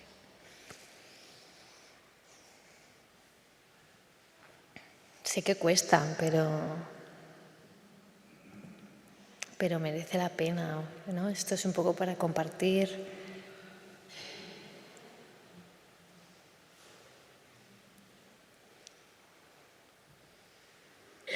Os ha dejado como mudos, ¿no? Y mudas. Como cao. Bueno, venga, pues voy a preguntar yo, pero mientras va podéis pensar un poco a ver qué os apetece compartir. A ver, no sé por dónde empezar. Lorena, como antes hablábamos un poco de... Bueno, has comentado, ¿no? Lo importante que es que la ética esté desde el inicio del desarrollo de una IA, ¿no? ¿Qué dificultades tú te estás encontrando esto en el entorno de la universidad? Antes hablábamos también como de los perfiles de gente, ¿no? El perfil negacionista de la IA, no, yo no quiero nada. El perfil optimista, no, el perfil flipante, ¡buah!, es lo mejor, y el perfil realista, ¿no? Bueno, lo comentábamos Margarita y yo, que estamos luchando contra una gran campaña de marketing. Porque, fijaos, la inteligencia artificial es de hace mucho tiempo, pero parece que ha, ¿no?, irrumpido en nuestras vidas con ChatGPT, ¿no? Y lo decía Margarita, salgamos un poquito de los chatbots, que hay vida más allá, pero está ahí. Y es una gran campaña de marketing de las empresas tecnológicas, ¿no?, que nos están constantemente jugando además con mensajes ambivalentes. Uno diciendo que van a ser herramientas que van a solucionar nuestras vidas en todos los ámbitos y entonces que deleguemos ahí todo, incluso lo más básico que es el pensamiento. Y por otro lado nos dicen que fijaos que igual viene la inteligencia artificial general y que las únicas que nos pueden ayudar para que no nos domine la tecnología precisamente son ellas, ¿no? Juegan con ese mensaje, ya os digo, ambivalente. Entonces, en el ámbito académico, como en el ámbito de muchas empresas, ahora se está abrazando la inteligencia artificial pues porque está de moda. O sea, no hay por detrás una reflexión. Y ya me encantaría que escucharan a Margarita de qué aproximaciones podemos hacer a esto, sino simplemente el para qué es o el por qué realmente es, pues porque ahora mismo está de moda. Y de hecho a mucha gente le preguntas, pero ¿esto en qué nos puede ayudar y qué impacto puede tener? Y sobre todo pensar también que aquellas herramientas que incorporamos, desde dónde están construidas, quién las piensa y con qué objetivos, pues normalmente no se hace. Y ni siquiera, ya te digo, desde el ámbito académico. Entonces es bastante complejo tratar de reenfocar en todo eso. Pero sí que es cierto que para mí un elemento muy interesante es como repensar que esto no es un tema tecnológico, ¿vale? Y de hecho desde la universidad una de las cosas que estamos mirando es que no es un tema que surge de la Facultad de Ingeniería, no, es un tema que tenemos que mirar porque tiene un impacto social, económico y a todos los niveles, y todos los ámbitos de conocimiento tienen que aportar esa experimentación que decíamos, pues desde la psicología, desde el derecho, desde las ciencias sociales, o sea, absolutamente todo. Pero bueno, es un reto importante, sí. Vale. Luego estaba pensando, claro, yo no veía como... ¿no? Yo hablaba de la inteligencia artificial como un todo, ¿no? No pensaba que era como... Hay muchas aplicaciones o muchas inteligencias artificiales, ¿no? Entonces me cuesta pensar, quizá porque es difícil encontrar ejemplos, pero ¿cómo es una inteligencia artificial humilde? Como hablaba, ¿no, Judith, de que puede haber una inteligencia artificial contextualizada y a escala pequeñita, ¿no? Me cuesta. Claro, a ver, escala pequeñita. Por ejemplo, me explicaron en un proyecto en Gijón, no lo sé muy bien, lo hablo de oídas, que hubo unas alcaldías que hicieron muchos carriles bici y tal, y transformaron la movilidad en la ciudad, y luego otras alcaldías lo tiraron atrás. Entonces, un proyecto ciudadano lo que hizo es entrenar a un modelo de lenguaje pequeño. Pequeño puede ser como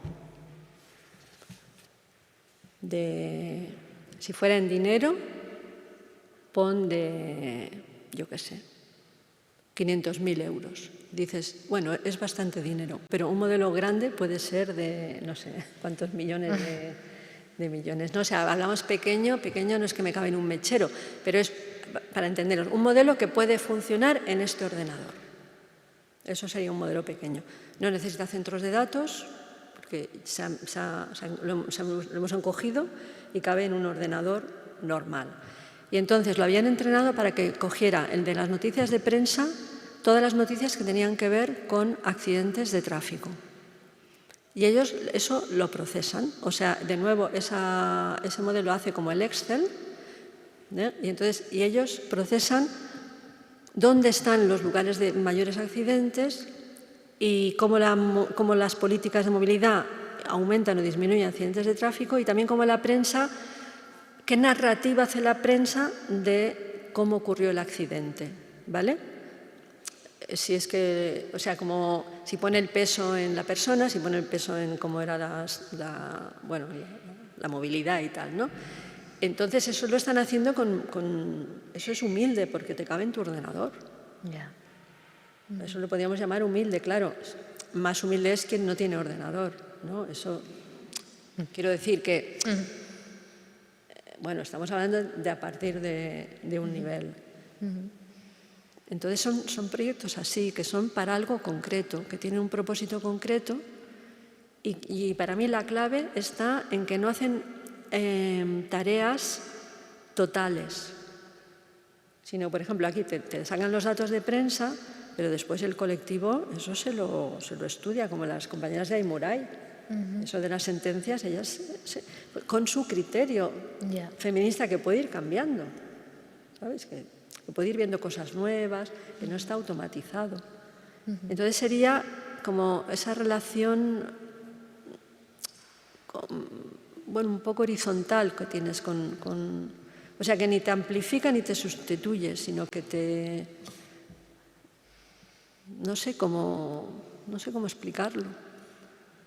Como que haces alianzas con máquinas, pero que son máquinas amistosas, amigas. Como que...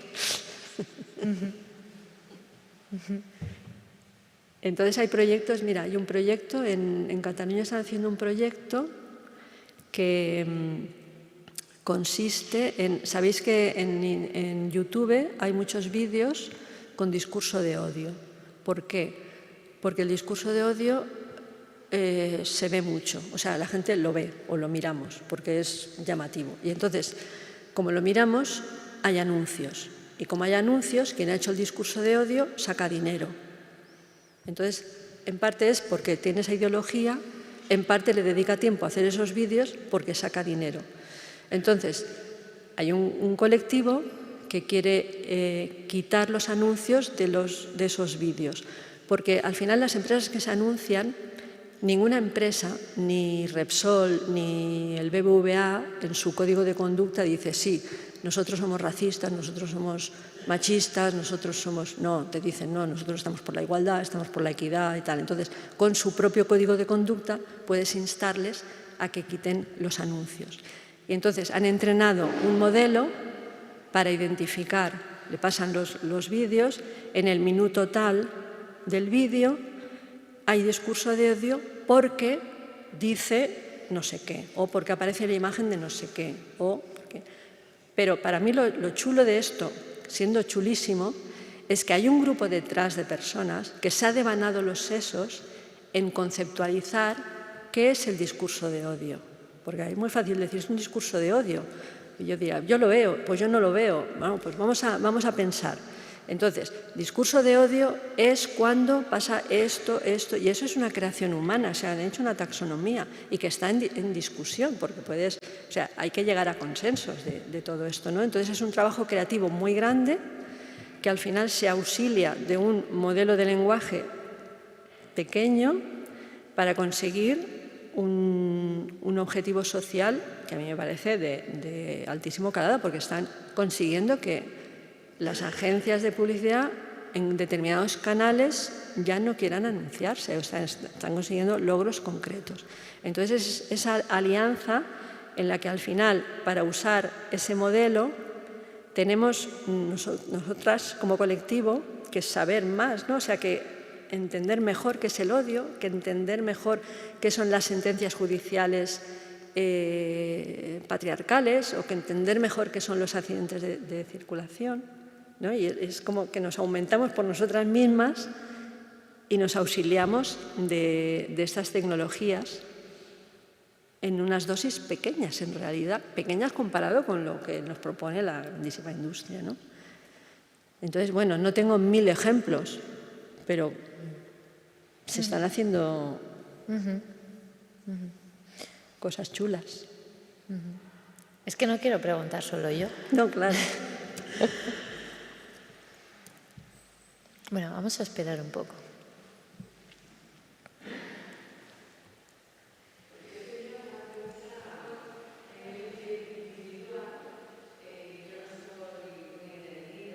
Espera un momento, porque yo no sé si atrás te oirán, no te oyen, porque es muy grande el espacio y oímos eco también. Bueno, gracias. Me ha encantado escucharos, la verdad, a las dos me he estado muy a gusto. Bueno, yo a nivel individual, ahora estoy jubilada, y utilizo ChatGPT pues para cuando voy a un viaje o estudio idiomas o tengo dudas, ¿no? Yo quería saber desde vuestra óptica qué repercusión tiene esto en las amenazas que puede tener la IA o en los riesgos, ¿no? Yo no alcanzo a verlos. A mí me está sirviendo muchísimo, sobre todo para aprender idiomas. Entonces, me gustaría saber de vuestra opinión, porque yo no tengo un proyecto comunitario como los dos ejemplos que habéis puesto ahora, que me han parecido estupendos. A nivel individual, ¿qué podemos hacer por hacer que una IA sea más ética, más feminista, menos racista? Vale, Gracias. perdona, ¿cómo lo usas para aprender idiomas?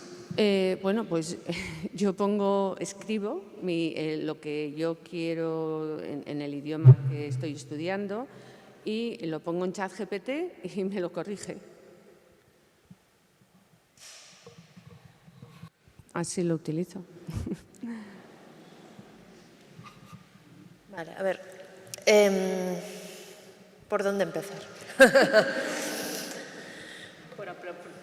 Por aplaudir tu deseo de aprender idiomas, por supuesto. Eso sí, eso por supuesto, pero no, decíamos, vamos como a hacer el ejemplo práctico de ChatGPT.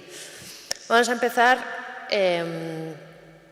por el modelo que hay detrás, ¿vale?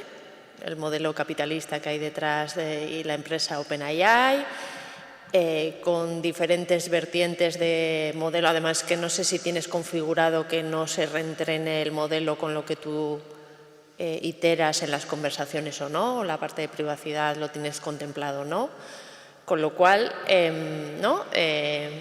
digamos que se está reapropiando de todas esas informaciones que tú estás volcando ahí, que puede ser para un elemento de aprendizaje o incluso a veces pueden ser elementos más personales vinculados a ese estadio de no fricción, de que no me juzga la IA y con lo cual comparto cosas que no, ¿vale? Entonces, esa información pasa a formar parte de OpenAI y pasa a formar parte en el reentrenamiento de los modelos. Que dices, bueno, pues es una gotita dentro de todo el petróleo que necesitan de entrenamiento, entonces tampoco van a sacar mucho de ahí. Bueno, pues no sé si sabes que dentro de los entrenamientos de los modelos intervienen a veces también personas que están subcontratadas en el sur global normalmente con condiciones laborales de explotación, que a veces lo que les pasan es una cata de interacción dentro de ChatGPT, es decir, lo que tú escribes y lo que te devuelve para evaluar si efectivamente está siendo correcto o no. Con lo cual ya, primero, estás cediendo tus datos, segundo, alguien puede estar viéndolos a título personal, ya no es un algoritmo que coge como todo y revuelve y luego construye, y tercero, estamos más o menos siendo partícipes de un modelo en el que en el sur global, normalmente países como Kenia, Filipinas y demás, pues hay gente en condiciones muy precarias trabajando para que esa IA, que parece mágica, no es tanto porque hay mucho trabajo manual por detrás, ¿vale? Eso en cuanto a temas de modelo, privacidad. ¿Qué otras cosas tenemos en consideración? Claro, el impacto climático del uso de estas herramientas. El entrenamiento del modelo, que se hace un único entrenamiento, de hecho, de ChatGPT la P es de pre-trained, es decir, se hace un único entrenamiento del modelo cada X tiempo, por eso de repente nos dicen, hay una nueva versión de ChatGPT, esos que han entrenado el modelo, ¿vale? Han cogido toda esa información, que por cierto han hecho extractivismo de datos, no han pedido permiso, ¿vale? De esos datos que tenían unas personas que habían creado y no se les reconoce y no se les retribuye autoría ni ningún otro elemento, ¿vale? y con eso entrenan el modelo y el modelo podría funcionar sin conexión a Internet ni nada más. O sea, ya podría funcionar con ese elemento de entrenamiento, ¿vale? Claro, ese entrenamiento del modelo es costosísimo a nivel energético e hídrico, ¿vale? Y luego, ya no solo el entrenamiento, sino todas las personas que estamos utilizándolo a nivel, para que os hagáis una idea, a nivel energético, en los grandes centros de procesado de datos que nos vendieron como la nube, porque fijaos, la nube es algo etéreo, que no tiene, ¿no? Está ahí. No. La nube se conceptualiza en dimensiones kilométricas de servidores conectados, ¿vale?, que están consumiendo energéticamente, y tal es el consumo que muchas tecnológicas están empezando a plantear hacer mini centrales nucleares cerca de su centro de proceso de datos para la parte energética, pero también a nivel hídrico, porque hay que enfriar esos servidores, ¿vale? Claro, ¿dónde colocamos también estos centros de proceso de datos, el consumo que tiene y que luego no evaluamos, ¿vale? Eso sería. Pero claro, de hecho, la cadena del impacto climático no se queda en el consumo de esos centros de procesado de datos.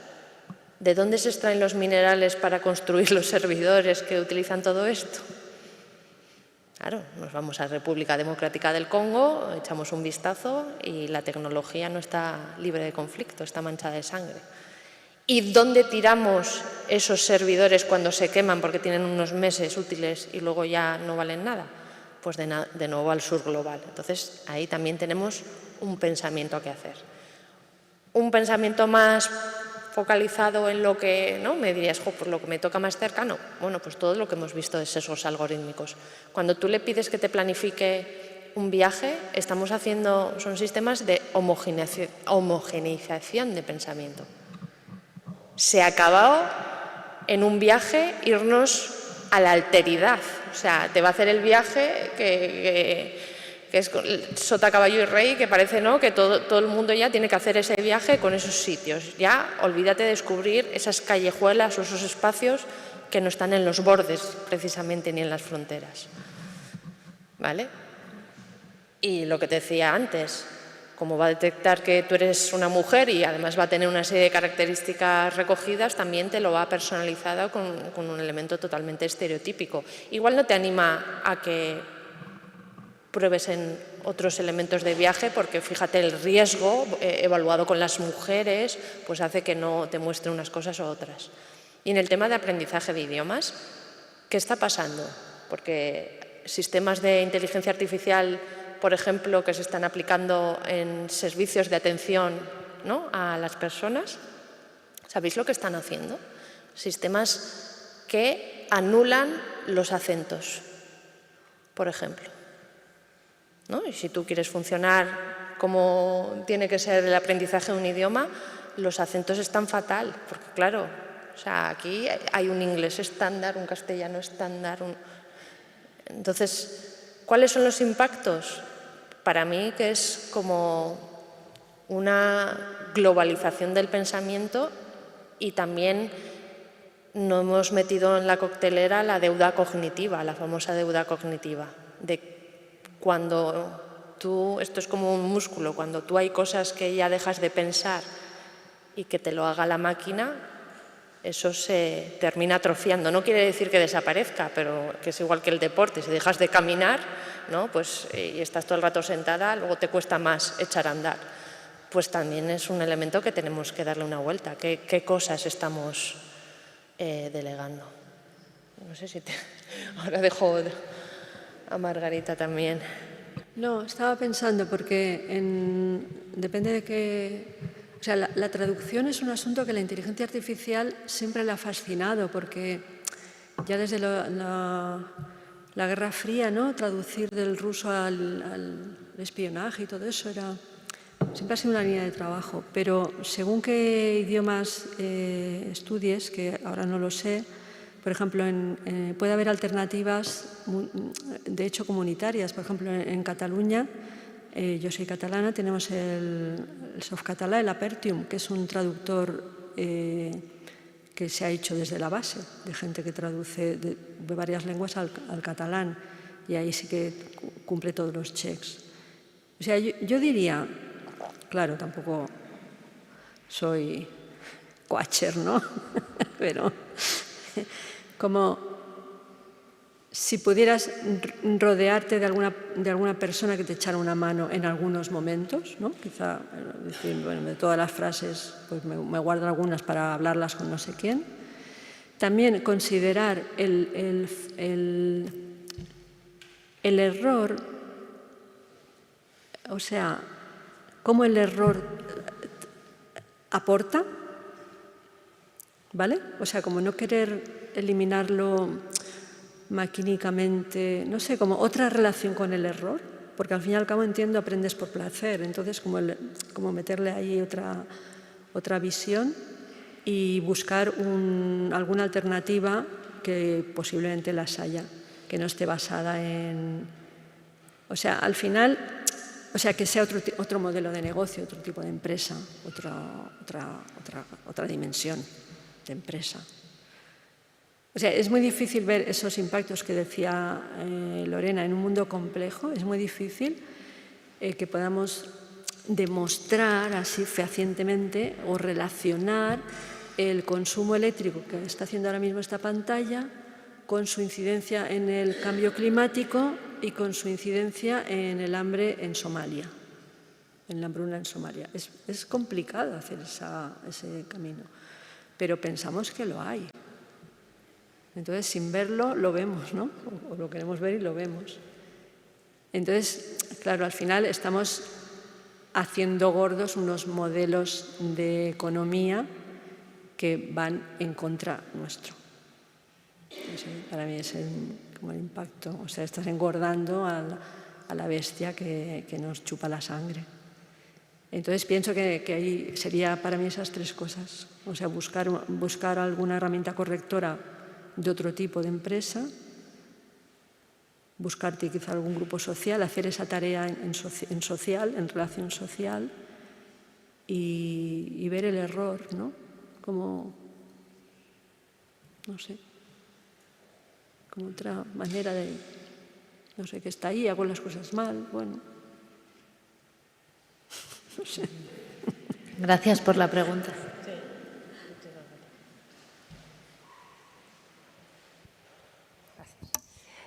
Gracias por las dos comunicaciones, me han encantado.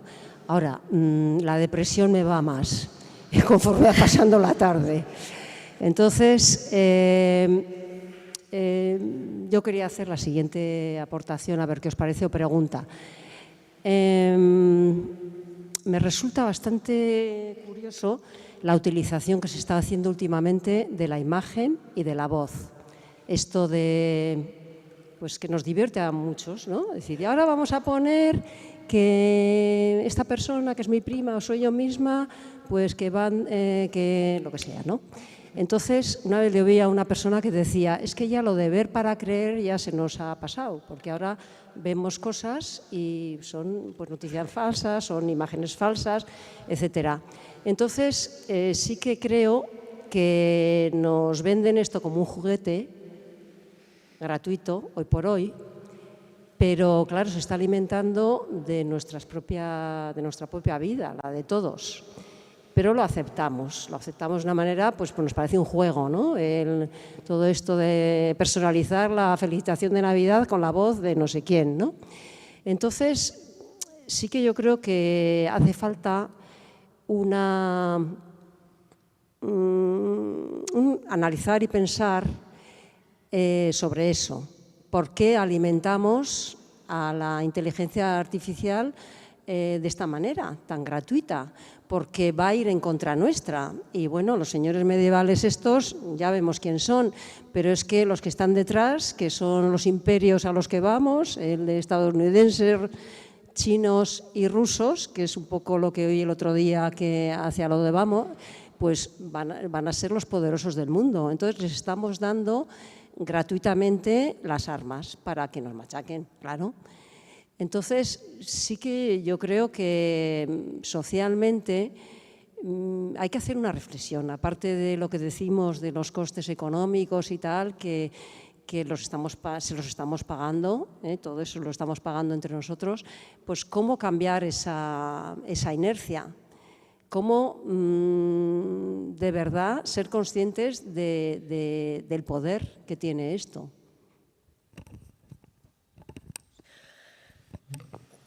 A ver, a mí se me conoce como la bajonas de la IA, así que no esperaba menos que os fuerais con esta animosidad, ¿no? Después de la charla, o sea, qué tranquilidad.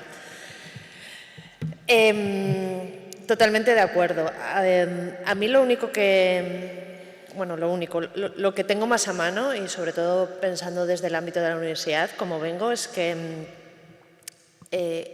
una parte importante es la alfabetización digital. Y tratar de entender esto, ¿no? Que contamos, porque eso nos encamina por lo menos a hacer un uso más consciente, no sé si menor, pero por lo menos más consciente de lo que está pasando por detrás. Y de hecho, fijaos, cuando antes os hablaba, ¿no? Y os daba la pincelada esa, sobre todo en la respuesta de todo ese trabajo manual que hay detrás de la IA, de pues eso, hay un montón de gente etiquetando datos, hay un montón de gente revisando preguntas y respuestas, hay un montón de gente que en base a una instrucción está haciendo un dibujo para que entrene la IA. Y todo ese trabajo manual no se nos cuenta y no se nos habla. ¿Por qué? Porque hay estudios que nos dicen que a menor nivel de alfabetización digital la gente utiliza más este tipo de herramientas porque cree que es una nueva deidad, ¿no? Además, o sea, quiero decir que la utiliza más, pero no la utiliza más de manera crítica, la utiliza más y de manera acrítica, porque son las nuevas verdades algorítmicas que se están construyendo, ¿no? Y son las nuevas deidades algorítmicas que están moldeando ese pensamiento y que están marcando por detrás una serie de directrices. Entonces, lo único que está en nuestra mano es tratar de, lo que decía antes, entender, ¿no? Agarrarnos a esos tres derechos, entender cuando hay un proceso algorítmico y luego ya, es que ya os digo, no solo es esas inteligencias artificiales generalistas y esos modelos brutales porque quieren abarcar mucho y entonces tener todavía más dependencia sobre, ¿no? Que nos genere más dependencia. De hecho, el otro día lo hablaba con el alumnado me decía, digo, ¿qué es lo que más miedo os da de la IA? Me dice, pues que ahora tengo una sensación de dependencia, de que mañana me quitas la inteligencia artificial generativa y no sé programar. O que no puedo asumir la autoría de esto que me acaba de generar porque no termino de entenderlo. Pero funciona, pero no lo entiendo, pero no me lo puedo apropiar porque no puedo hacer lo mío, ¿vale? Entonces, no nos queda otra que tratar de entender cuando están pasando estas cosas. Y ahí también, por ejemplo, podemos exigir mucho a las administraciones, o sea, podemos decidir mucho con nuestro uso, porque esto funciona como la cartera. Si dejamos de usar este tipo de herramientas y estas plataformas, se van al carajo, porque nos necesitan como personas usuarias, necesitan nuestros datos, y si no tienen masa, y ahora están perdiendo muchísimo dinero estas empresas tecnológicas. No penséis que están ganando dinero, ¿vale? OpenAI lleva años perdiendo dinero. Pero claro, están en una carrera para conseguir expulsar, decíamos, ¿no? Antes al contrario, y quedarse entonces como la única herramienta, y entonces ya ahí podrán decidir y hacer lo que realmente quieran. Entonces, bueno, yo creo que entender este tipo de cosas, y ya sé que esta charla que nos lleva como al bajonismo, igual nos anima también a buscar otras alternativas más en los márgenes, más en lo que decía Margarita, ¿no? O sea, la soberanía digital, pensar en otros modelos chiquitos, en modelos de software libre, modelos que igual incluso no necesitan estar conectados y pueden estar desplegados, o colectivos que están trabajando ya desde esa perspectiva y que están haciendo cosas más pequeñas. Creo que es el único consejo que os puedo dar frente a esto. Sí, o sea, claro, el problema es grande, no es una broma esto, no es como un juego. Y yo el único camino que veo, si es que veo alguno, es organizarnos para hacer cosas, como en cualquier... O sea, han surgido movimientos sociales porque han surgido problemas, ¿no? Entonces, ahora es esto. Hay una nueva cosa en el mundo y tenemos un desafío de época, y es un desafío que afecta no es cosa o sea, aquí que estemos ingenieras, eso es anecdótico, pero afecta a gente que piensa en filosofía, a gente que piensa en derecho, a gente que piensa, a lingüistas, a educadores, educadoras, a psicólogas, en la medicina, en todos los tipos de ciencia, en lo que es las relaciones sociales. O sea, es un desafío de época y entonces hay que organizarse con proyectos y también con luchas de cosas. O sea, yo no descarto que dentro de, más bien pronto que tarde, hagamos manifestaciones en la calle para pedir más regulaciones, más cosas, más... O sea, porque no es un asunto personal. O sea, esta idea neoliberal de que, bueno, pues cada cual en su vida hace lo que quiere. Bueno, sí, pero vivimos en sociedad. Entonces, no es una elección, bueno, pues cada cual... O sea, una elección personal siempre o tienes un nivel de privilegio muy grande que te permite, o si no, tienes que tragar, porque no tienes fuerza. Entonces hay que organizarse en proyectos, creando colectivos, puntos de encuentro. En Pamplona, todos los jueves, en tal sitio nos encontramos las personas que queremos hacer algo y ahí va el profesorado, van la gente de... la gente que tiene inquietud y piensa y qué podemos hacer y pues en tal instituto vamos a probar a no sé qué y además vamos a ir al ayuntamiento y ver qué algoritmos tiene y vamos... Es un movimiento, movilizarnos como movimiento. No es un tema privado, es como... tú puedes coger el coche y hacer todo lo que quieras con el coche porque es tu libertad individual. Bueno, pues hasta cierto punto, porque contaminas de todo. Entonces, bueno, eso se ha de regular, o sea, una vida colectiva que se pone unos límites, unas maneras buenas de buena vida. Y entonces yo, llevado a lo personal, ¿no? ¿Qué puedo hacer yo en mi casa? Es muy poco. Y es como impotente, y es como triste, y es como pierdo, ¿no? Mira, podría estar, pues esto de las traducciones, ¿no? Podría estar usando este traductor y ahora me tengo que fastidiar por el cambio climático. Pues vaya rollo. Pues eso, claro, es despotenciador, pero en colectivo no, en colectivo es una pasada. Entonces estamos ante un fenómeno nuevo y, claro, que va acelerado y necesitamos tiempo para organizarnos. Pero yo no dudo de que, si las cosas van como yo espero, surgirá un nuevo movimiento social transversal que entumará todos estos asuntos desde un punto de vista conflictual y también en constructivo, ¿no? Para una buena vida en común. Y hay que ponerse, o sea, hay que se dan ideas, financiación, locales, iniciativas, carteles por la calle. Sí, porque hay mucha gente preocupada por las personas enseñantes, ya ni os quiero contar, lo que está pasando en los institutos de secundaria, mucha gente muy preocupada. Entonces, pues, oye, a ver qué sale, ¿no? Claro.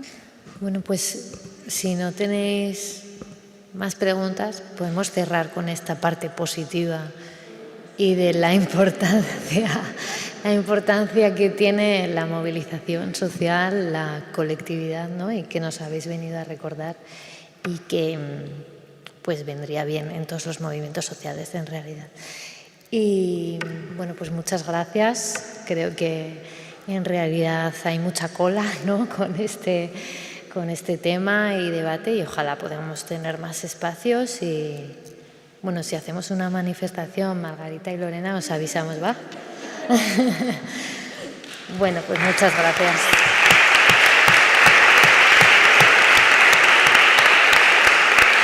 Bueno, antes de que os vayáis, sí quiero recordar que desde IPES tenemos como varias citas, ¿vale? A partir de ahora, así que recuerdo que tenemos la muestra de cine y mujeres que se celebra del 12 al 19 de junio.